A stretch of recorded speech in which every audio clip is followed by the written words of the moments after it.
Ladies and gentlemen, good evening and welcome back to our channel once again. I've always opined on this platform that in politics, we have only two constants. The first constant in politics is normally the interest. As long as the interest of politicians can converge, I can assure you they will always work together. That's why you should never rule out the possibility of William Ruto and Rigathi Gachagua working together. And the second constant in politics is normally betrayal. Ladies and gentlemen, James Orengo, the governor for Siaya, today led delegation of leaders from Siaya County to a meeting with President William Ruto at Statehouse in Nairobi. And during that meeting, James Orengo shocked me when he revealed that SHA is actually working. Out of 175 facilities in Siaya, we have registered 163 facilities. Out of a total population of about 900,000, a million, the people who have registered for SHA now is 335,000. It's just under 50%. We are not in the big league. Yeah, we are not amongst the top, but you can understand initially, when this. I know you know what I mean. But the incident story is in terms of the claims. The total claims which have been raised so far is 281,907,000, and the amount which has been paid is 180,155,000. And what is pending, and is pending to be paid, not to be like pending bills we have in national government or counties. In this video, I want us to dissect the details about that particular meeting because it's significant politically speaking. Remember, just a few weeks ago, this is what James Orengo said about William Ruto and his government. I'm saying, me as James Agre Orengo, putting aside even my position as a governor, that justice must be done. We cannot kill our people, and the time when we are mourning them, we are looking for officers. That cannot happen. We must first deal with injustice before we can deal with the questions that arise out of that injustice. So I'm praying that Kenyans will listen to the voices of mothers like Mother Kevin to see that justice is done. Justice is done. And I want to say, those who are in a rush to join Ruto, that Ruto is a passing cloud. I am saying that without a fear of contradiction. Because Ruto now has no money. Because he's been borrowing. And the Kenyans have told him, you cannot borrow. Ruto has said no taxation. But he said he is continuing to taxation. And he refused taxation through the finance bill, so he cannot tax Kenyans. Ruto has lost the confidence of the international community. So, where is Ruto going to take us? Ruto is taking us into a sinking ship. And I'm urging everybody that joining Ruto is a disaster, is an abomination. It cannot work.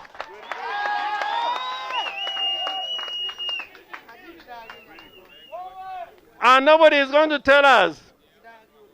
When you are saying Ruto must go, Ruto must go, when we say Ruto must go with all his people. Allow me to read for you guys what James Orengo posted after this particular meeting because it's very interesting. This is what Orengo posted. led the Siaya County delegation in a meeting with President William Ruto to discuss ongoing and upcoming national government projects in the county. We explored partnership opportunities aimed at strengthening collaborations between the national government and county government to foster inclusive development and enhance service delivery for the people of Siaya. That's James Orengo, who just recently, during the burial of Raila Odinga's bodyguard, told President William Ruto right on his face that developments are a right to the people of Siaya and are actually entrenched in our constitution. Ladies and gentlemen, I want us to dissect this particular meeting. Before we do that, for those who are watching this channel for the first time, please take a second or two, click the subscribe button so that next time we produce a video like this, YouTube will automatically notify you. And to the subscribers, I want to continue thanking you guys for your continued support, because without your support, this channel cannot be where it is. Ladies and gentlemen, for those who follow the politics of this country very closely, 3 weeks ago, MCs from Siaya rejected or declined to meet President William Ruto at Statehouse. That meeting had been organized without the knowledge or the approval of James Orengo. The truth of the matter is that in Siaya, there's been serious fight pitting Orengo, Wandai, Oburu. So they declined. And again, I think, was it last week? Another meeting was supposed to be organized. Again, it flopped. That was supposed to be organized by, I think, Orengo and MCS without the MPs. So some MPs, and I think with the help of Wandai, thwarted that meeting. So for those who follow the politics very closely, was it last weekend? Raila Odinga brought the leadership from Siaya together. And after that, now a meeting, inclusive one, was organized today at Statehouse in Nairobi. Ladies and gentlemen, what do you think were the main objectives of this meeting? Because I've always explained here that in politics, nothing happens out of mere coincidence. Everything in politics is normally well planned, well scripted, and executed to achieve a specific political objective. What were the objectives of this particular meeting? Because we all know that William Ruto is a political animal. There's no way William Ruto would have just organized this meeting. And for the first time, a lot of videos came from Statehouse. Ladies and gentlemen, let me just explain to you guys the first objective of this meeting. Broad-based government and its politics. William Ruto is depending fully on the broad-based government for his 2027 presidential re-election. James Orengo is opposed or has been opposed to the broad-based government. So he had to be under a lot of pressure to accept the broad-based government. As a matter of fact, James Orengo had been isolated successfully in Siaya. Of all the MPs, he was only remaining with the one MP supporting him, Otiende Molo. The rest were fully behind the broad-based government. And because of those isolation, Orengo felt that for his political survival, he needed to surrender. And that's exactly what has happened. And that's why when William Ruto was given the chance to speak, his speech was clearly in support of broad-based government. Listening to the president. The peace and security of a nation is what underpins any development in a nation. And therefore, the stability of Kenya is paramount. Just because of the problems we had last year, our taxes, which normally grow at on average 6, 7, 8, 9%. For half of the year last year, it was growing at 4%. It is just from January this year that it went to 8, 9, and now we are at almost 10%. So instability destroys a nation. And that is why this broad-based government is God-sent. It is what we need to move Kenya forward. because some of the decisions we are making are so difficult. For example, we would not have done the leasing of our sugar mills, something we have been trying since I was Minister for since I was Minister for Agriculture in 2009. But it became possible because of broad-based. Because there is nobody now to go and, but the characters who try to go and look for Baba to tell them, oh, you see, there is a problem. Baba told them, no, no, no, no.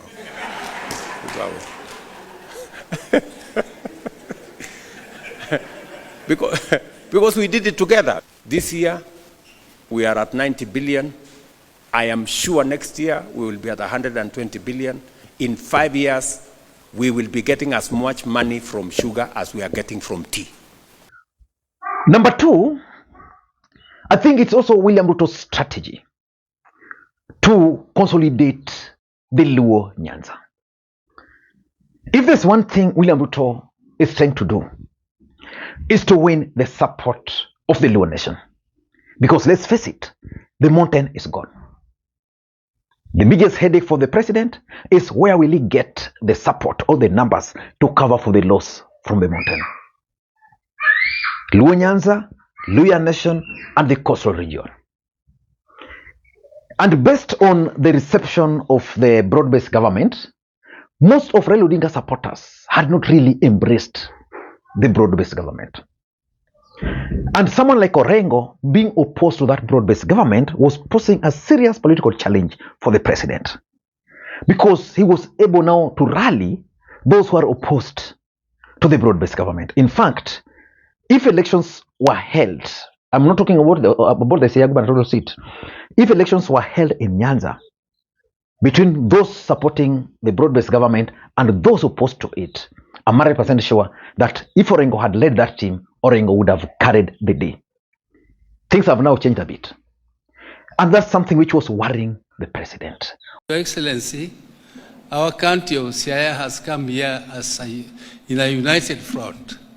I know you thought that we were divided. I know you thought that we might not be able to come as a team. You know, some of us, even the MPs, we were not together. Some of us walitangulia kuja kwako.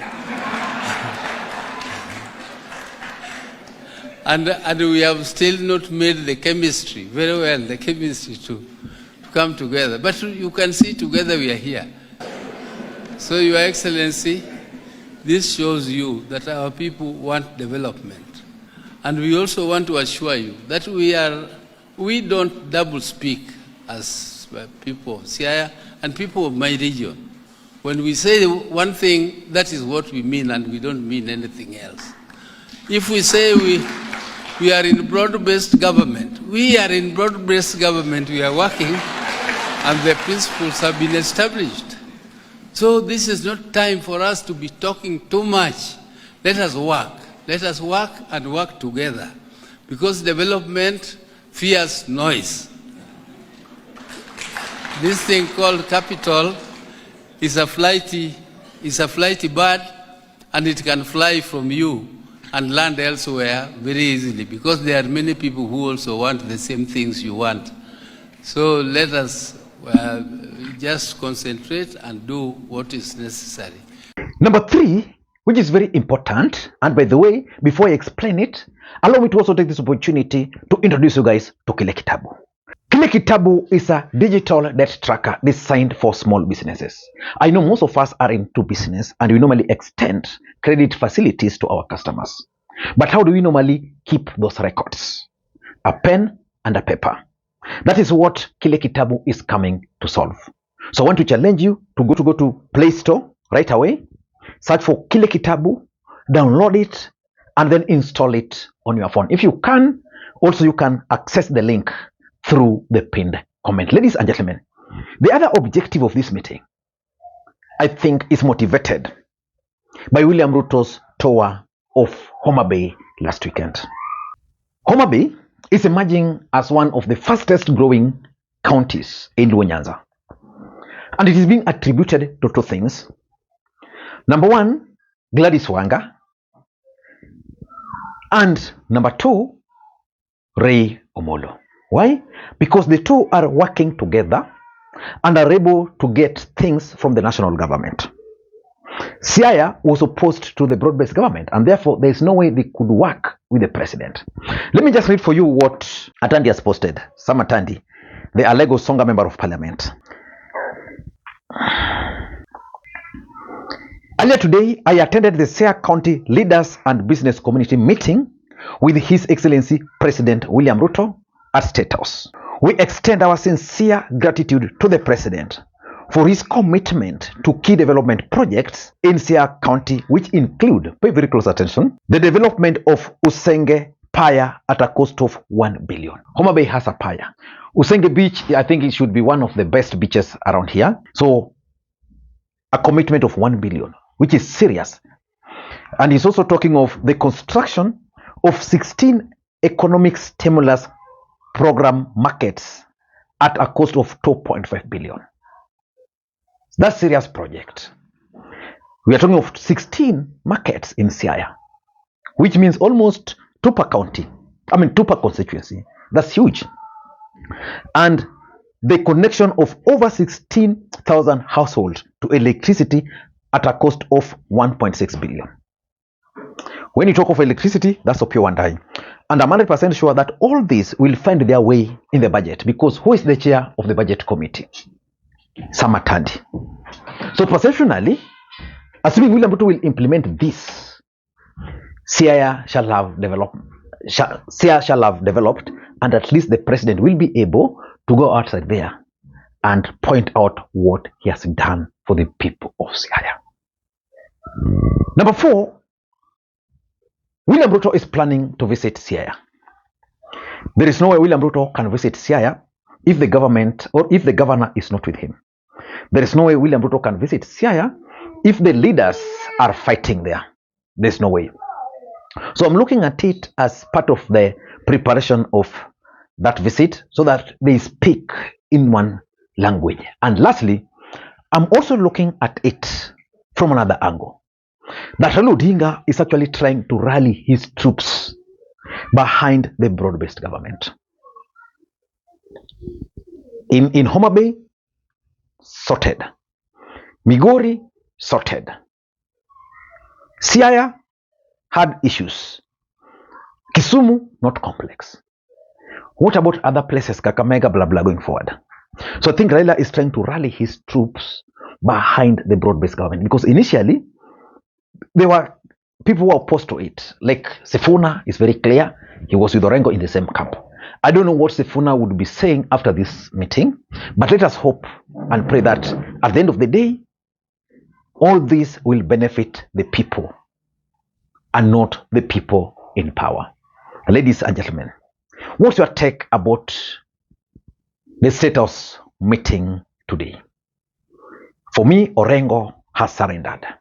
And he has surrendered because politics is local. Until next time, this is Lee Makwiny. Bye-bye.